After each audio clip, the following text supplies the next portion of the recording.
Praise the Lord. 1 Samuel புத்தகம் 1ஆம் அதிகாரம் 15ஆம் வசனம். என் ஆண்டவனே, நான் மனக்லேசம் உள்ள ஸ்ரீ, நான் திராட்சரசமாகிலும் மதுவாகிலும் குடிக்கவில்லை. நான் கர்த்தருடைய சன்னதியில் என் இருதயத்தை ஊற்றிவிட்டேன். எனக்கு பிரியமான தேவனுடைய பிள்ளைகளை, இன்னைக்கு இந்த வார்த்தை உங்களை பார்த்து தான் வருது.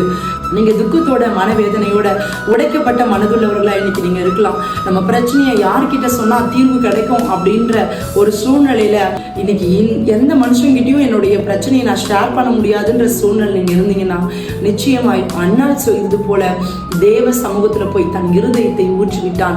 அதாவது தன் இருதயத்துல இருக்கிற எல்லாவற்றையும் கர்த்தர்கிட்ட சொன்னான். இன்னைக்கு நிறைய மனுஷங்க கிட்ட போய் தான் கஷ்டத்தை சொல்றாங்க.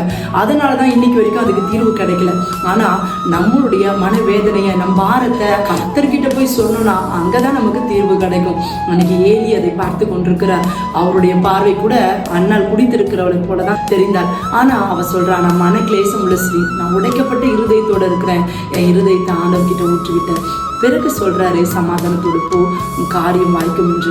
அதற்கு பிறகு கர்த்தர் ஒரு அழகான சாமுவேலை கொடுக்கிறார். இன்னைக்கும் எவ்வளோ மனவேதனையோட பாரத்தோட வாயை திறந்து கூட ஸ்தோத்திரம் பண்ண முடியாம நீங்க இருக்கலாம். ஆனா இதுதான் எல்லா ரட்சிக்கப்பட்ட பிள்ளைகளுக்கும் இருக்கிற ஒரே வழி. கர்த்தர்கிட்ட போய் அமர்ந்து பேச முடியலனா கூட பரவாயில்ல, நம்ம எதற்காக கண்ணீர் வடிக்கிறோம் என்பதை கர்த்தர் மாத்திரம் அறிந்திருக்கிறார். அவர் இடத்துல போய் நம் இருதயத்தை ஊற்றி ஜெபித்தால் கர்த்தர் நிச்சயமாய் அந்நாளுக்கு அற்புதத்தை செய்தது போல நமக்கு அற்புதத்தை செய்வார். இந்த வார்த்தையை ஏற்றுக்கொள்ளுங்க, விசுவாசிங்க, அதன்படி செய்யுங்க. கர்த்தர் உங்க வாழ்க்கையில பெரிய காரியங்களை செய்வார். God bless you.